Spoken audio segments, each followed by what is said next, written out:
नमस्कार साथियों, एग्जाम सारथी YouTube channel में आप सभी का स्वागत है।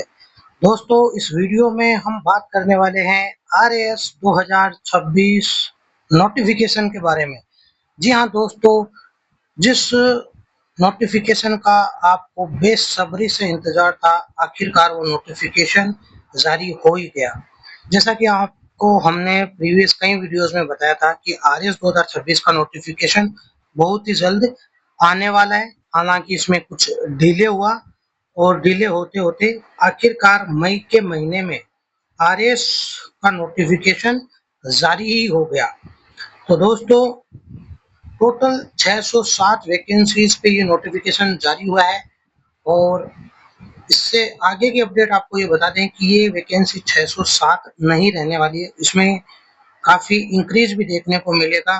जब तक आपकी ये प्रक्रिया चलेगी, इस दौरान एक संशोधित नोटिफिकेशन के द्वारा ये वैकेंसीज हैं लगभग 900 तक आराम से चली जाएगी।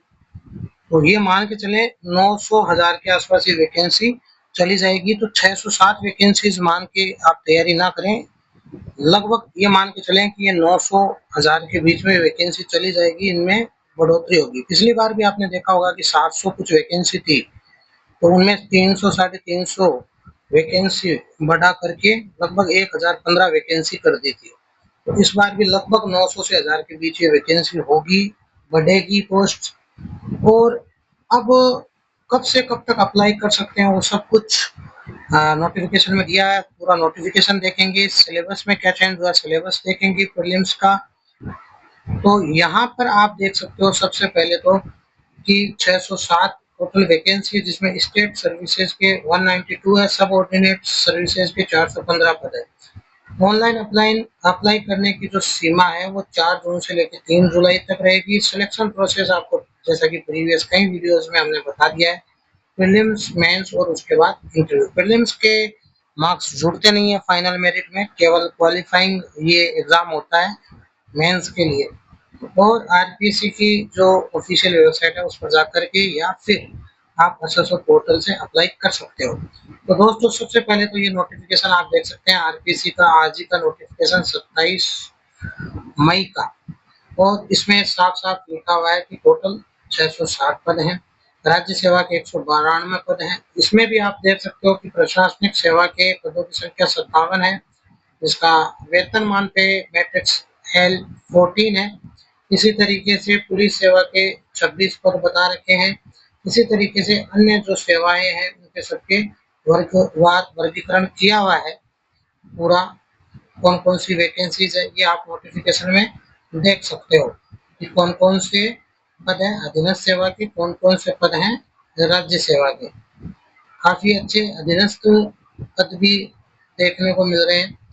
नेक्स्ट दोस्तों, पूरा क्या प्रोसेस रहने वाला, हमने पहले बहुत बार ये आरएस के अलग से एक प्ले लिस्ट बनी हुई है, उसमें बता रखा है कि किस तरीके से क्या क्या एलिजिबिलिटी क्राइटेरिया रहता है, कौन कौन कैंडिडेट इसमें अप्लाई कर सकते हैं। तो यहाँ पर आप देख लें, शैक्षणिक अर्हता की बात करें तो उक्त पदों की अपेक्षित जो शैक्षणिक अर्हता है कि अंतिम वर्ष की परीक्षा में सम्मिलित हो चुका हो या सम्मिलित हो रहा हो वाला व्यक्ति भी आवेदन करने के लिए पात्र होगा, किंतु उसे आयोग द्वारा आयोजित मुख्य परीक्षा से पूर्व शैक्षणिक अर्हता अर्जित करने का सबूत देना होगा। यानी कि अनिवार्य जो शैक्षणिक योग्यता वो यहाँ पर आप देख सकते हो कि अभ्यर्थी को क्या क्या उसके पास होना चाहिए। तो डिग्री होनी चाहिए, यानी उसको ग्रेजुएशन की हुई होनी चाहिए। ग्रेजुएशन आपकी इसकी शैक्षणिक योग्यता किसी भी स्ट्रीम में आपने की होगी। इसके बाद में आयु सीमा की अगर बात करें तो दोस्तों 1/1/2027 1 जनवरी 2027 को न्यूनतम 21 वर्ष और अधिकतम 40 वर्ष से कम आयु होनी चाहिए। इसके बाद में जो अराजपत्रित कर्मचारी हैं उनको 25 वर्ष की आयु प्राप्त कर चुके हो और 45 वर्ष का नहीं हुआ हो। इसी तरीके से अन्य कैटेगरी को भी जो है आयु सीमा में छूट दी गई है। छूट के जो प्रावधान है उनमें जो अनुसूचित जाति, जनजाति, पिछड़ा वर्ग, अति पिछड़ा वर्ग, ईडब्ल्यूएस पुरुष को 5 वर्ष, और जो अन्य जो वर्ग है जैसे अनुसूचित जाति, अनुसूचित जनजाति, पिछड़ा वर्ग, अति पिछड़ा वर्ग, आर्थिक रूप से कमजोर वर्ग की महिलाओं को 10 वर्ष, सामान्य जो अनारक्षित वर्ग की महिला को 5 वर्ष। तो इस तरीके से ये अधिकतम आयु सीमा और न्यूनतम आयु सीमा का क्राइटेरिया दिया है। इसके अलावा जो अदर कैटेगरी है, विधवा विच्छिन्न है, इनके लिए कोई अपर एज लिमिट नहीं है।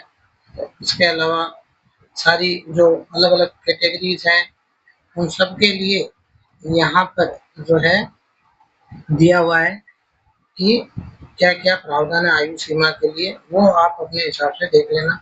चयन प्रक्रिया इसमें दी हुई है कि पहले तो आपका जो चयन है वो प्रीलिम्स के द्वारा मेंस एग्जाम के लिए होगा, फिर मेंस और इंटरव्यू के मार्क्स मिला के आपको फाइनल मेरिट में कंसिडर किया जाएगा। परीक्षा का स्थान और जो समय है वो बाद में जारी हो जाएगा। प्रारंभिक परीक्षा ऑनलाइन या ऑफलाइन कैसे भी ली जा सकती है। वस्तुनिष्ठ प्रकार के मुख्य परीक्षा जो है वो वर्णनात्मक यानी डिस्क्रिप्टिव टाइप में होगी। ठीक है। बाकी दोस्तों आपको भी पता है कि ऑफलाइन ही पेपर होता है आरएस का। आवेदन की तिथि दे रखी है 4 जून से लेकर 3 जुलाई तक रात्रि 12 बजे तक। आवेदन की पूरी प्रक्रिया हमने पहले भी आपके साथ साझा की है। और फिर से आपको बता दें, नॉर्मली आपको एसएसओ की या आरपीसी की वेबसाइट्स के माध्यम से जाना है और वहाँ पे जो आरएस के लिए नोटिफिकेशन रिक्रूटमेंट लिखा हुआ है उसमें ओटीआर तो आपने पहले ही कर रखा होगा, तो ओटीआर करने की जरूरत नहीं पड़ेगी बार बार। तो उस हिसाब से आप पूरा फॉर्म फिलअप कर सकते हैं। लास्ट में अपने फोटो सिग्नेचर वगैरह अपलोड करके जिस तरीके से आप अभी तक फॉर्म भरते आए हो वैसे ही भरने हैं।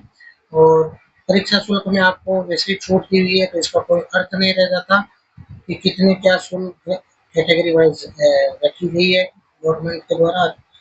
अब स्कीम ऑफ एग्जाम वही है। जनरल जो प्रीलिम्स एग्जाम है 200 मार्क्स का होता है, 3 घंटे का समय मिलता है। जीके जीएस का एक पेपर रहता है और उसके बाद में मेंस एग्जाम में जो आपके जो अलग अलग 4 पेपर रहने वाले हैं, जीएस 1, जीएस 2, जीएस 3 और जनरल हिंदी इंग्लिश का 200-200 मार्क्स के। तो ये रहने वाले हैं 3-3 घंटे का समय इनके प्रत्येक एग्जाम पेपर के लिए मिलेगा। इसके बाद में आपका इंटरव्यू है और फाइनली आपकी मेरिट लिस्ट जो है वो निकाल दी जाती है रैंक के अनुसार।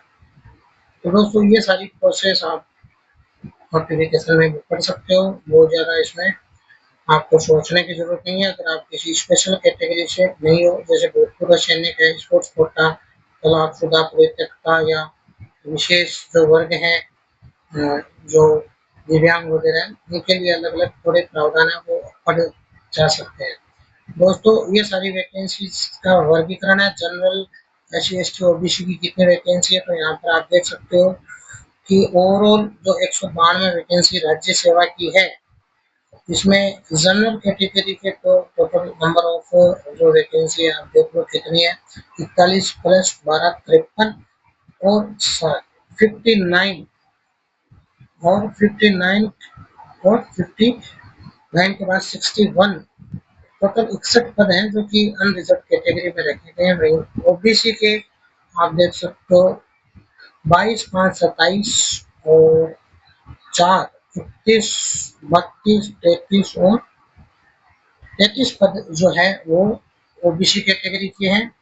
तो इस तरीके से कैटेगरी वाइज वर्गीकरण किया हुआ है अधीनस्थ सेवाओं का और राज्य सेवाओं का।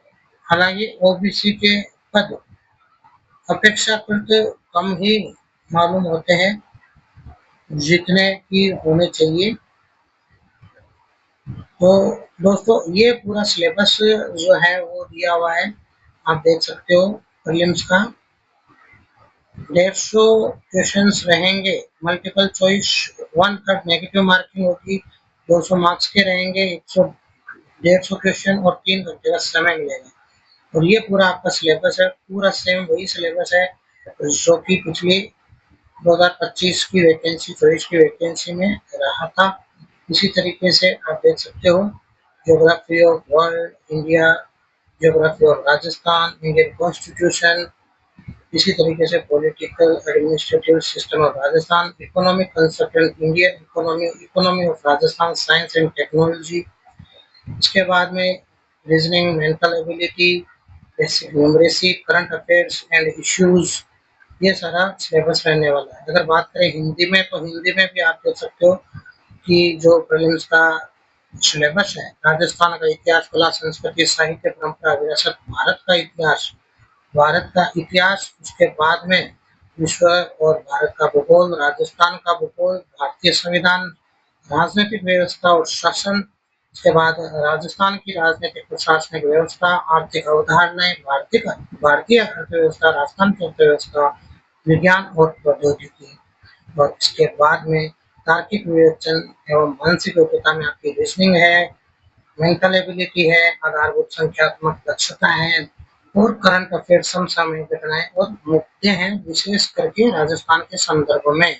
तो इन सभी विषयों का आपको अध्ययन करना है प्रीलिम्स के लिए। बाकी आगे की अपडेट आपको नेक्स्ट वीडियो में दे दी जाएगी, इसलिए चैनल को सब्सक्राइब जरूर कर लें। धन्यवाद।